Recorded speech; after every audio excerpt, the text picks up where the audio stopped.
ภารกิจค้นหา7ชีวิตติดถ้ำอาจจบลงมื้อนี้เพราะล่าสุดหัวหน้าทีมงานกู้ภัยไทยได้ลงไปสำรวจและไปถึงด่านสุดท้ายแล้วและคาดว่ายังอีกบ่ถึง10เมตรก็จะฮอดจุดหมายสำคัญที่คาดว่าผู้ประสบภัยทั้ง7คนอาศัยอยู่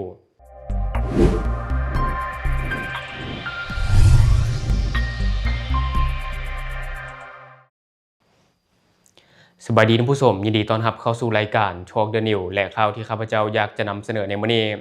ก็จะมาอัปเดตความคืบหน้าล่าสุดต่อกับภารกิจค้นหา7ชีวิตติดถ้ำที่เมืองลองแจ้งแขวงไสสมบูรณ์ซึ่งมื้อนี้ได้ก้าวเข้าสู่วันที่8และมื้อนี้อาจเป็นมื้อจบภารกิจและหวังว่าหลายคนน่าจะได้รับข่าวดีเพราะมีการรายงานจากอ้ายเก่งกาจบงกาวงว่ามื้อนี้เราได้เข้าไปทำลายอุปสรรคและก็จุดที่เขายากได้ไปที่เรียบร้อยและที่สำคัญได้ไปถึงด่านสุดท้ายแล้วและคาดว่ายังบ่ถึง10เมตรก็จะฮอดจุดหมายสำคัญที่คาดว่าผู้ประสบภัยทั้ง7คนอาศัยอยู่แต่ระยะทางที่บ่ถึง10เมตรนั้นมันเป็นหูแคบและมีน้ำท่วมซึ่งนักกู้ภัยจะต้องได้ดำน้ำผ่านช่องแคบนี้ไปเพื่อที่จะไปหาจุดหมายที่คาดว่าผู้ประสบภัยทั้ง7คนอาศัยอยู่ซึ่งตอนนี้หลายคนก็ติดตามข่าวนี้อย่างใกล้ชิดแบบบ่กระพริบตาเลยท่านผู้ชมข้าพเจ้าก็ติดตามอย่างใกล้ชิดลุ้นระทึกขนาดเพราะว่ามื้อนี้อ้ายเก่งกาจเพิ่นว่าจะมีคำตอบมาให้ทุกคนเนาะหวังว่าจะเป็นคำตอบที่บ่ให้คนผิดหวังและเป็นข่าวดีในมื้อนี้ในขณะที่หัวหน้าทีมกู้ภัยก็คืออ้ายเก่งกาจเราได้ไปสำรวจทางในถ้ำจนฮอดด้านสุดท้ายแล้วในนอกถ้ำก็คือไอ้ปอนจักริดก็ได้มีการฝึกซ้อมอย่างหนักเนาะในการที่จะตะขาบไปข้านไปหั่นน่ะฝึกซ้อมในการกู้ภัยในมื้อนี้แนวใดก็ตามท่านผู้ชมมื้อนี้หวังว่าทุกคนจะได้รับข่าวดีและข้าพเจ้าก็ขอภาวนาให้ทีมงานกู้ภัยทุกๆคนและก็ผู้ประสบภัยทุกคนปลอดภัยและกลับออกมาหาครอบครัวทุกคนก็เมื่อยแล้วเพราะมันผ่านไปหลายวันแล้วเนาะท่านผู้ชมจะได้ก็ตามทางรายการของเราขอเอาใจช่วยและวันนี้เราไปเบิ่งคลิปวิดีโอที่หัวหน้าทีมงานกู้ภัยก็คือไอ้เก่งกาจได้ไปสำรวจทางในและภาพวิดีโอที่ไอ้ปอนจักริดได้ฝึกซ้อมอยู่ด้านนอกได้ไปเบิ่งคลิปนี้นํกันสัญญาณข่าวที่ใช่ไหม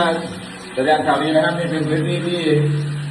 เราเร่งสูบน้ำกันมาตลอดนะครับแล้วก็พยายามที่จะเข้าไปตรงจุดนี้แหละนะครับตอนนี้น้ำมันลดลงแล้วกำลังเข้ามาสำรวจพื้นที่ด้านในที่จะเข้าไปหาตรงเดินที่ทั้ง7คนปิดอยู่นะครับเดี๋ยวมันจะแคบแค่ช่องพอตัวนะครับวันนี้น้ำลดลงอยู่ประมาณกระตุ่มได้นะครับอากาศโอเคอยู่นะฮะโอ้ยนะเดี๋ยวจะพาเข้าไปตรงสุดโถง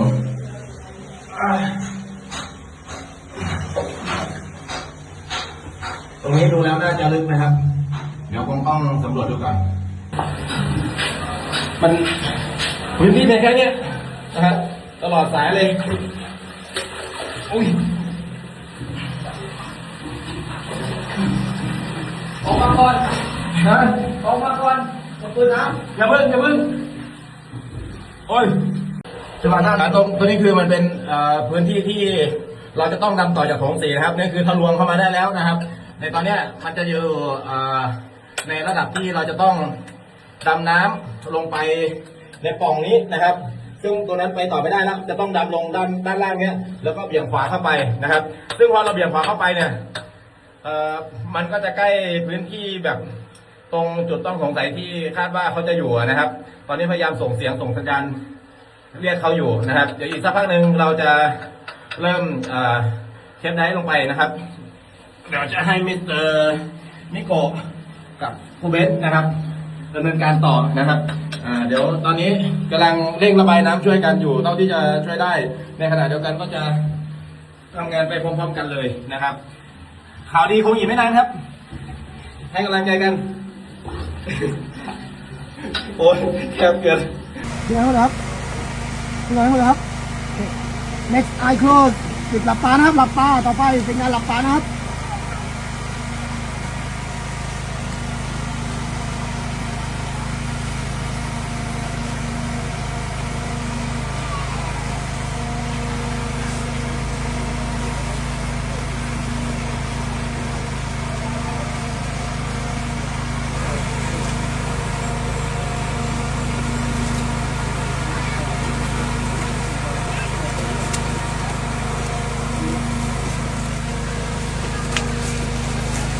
Fine. Good. Yeah.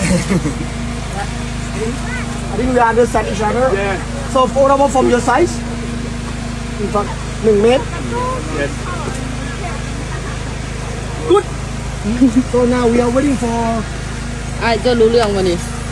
เอาไปรุ่นทางเลย 1-1ไหม1-1ไหม อ๋อเขาหมายถึงนี้เหรอ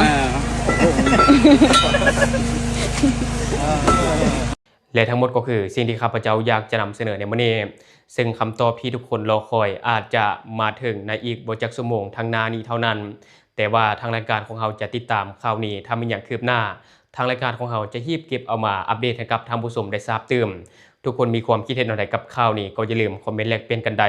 หรือว่าอยากตำหนิติเตียนอยากประกอบส่วนข้อมูลก็อย่าลืมฝากไว้แล้วทางรายการของเราจะเข้าไปอ่านและก็ตอบแลกเปลี่ยนประสบการณ์นำกันอย่าลืมสนับสนุนกันด้วยการกดติดตามช่องขอขอบใจ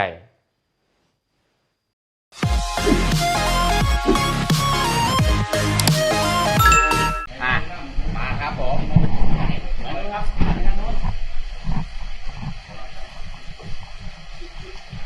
พัสดุมายิ่งกว่าเคอรี่อีกกูพอนไปข้างบนก็ลงเลยลงไม่ลงสายพั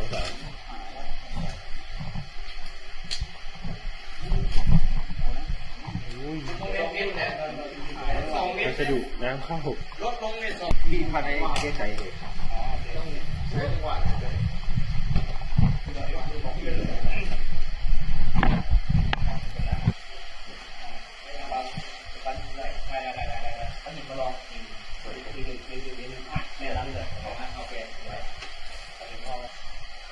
แกะช้างวะ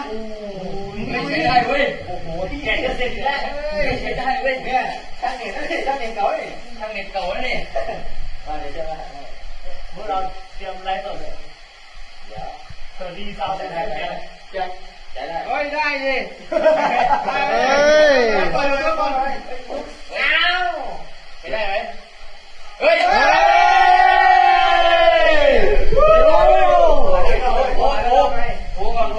โทรไปก่อน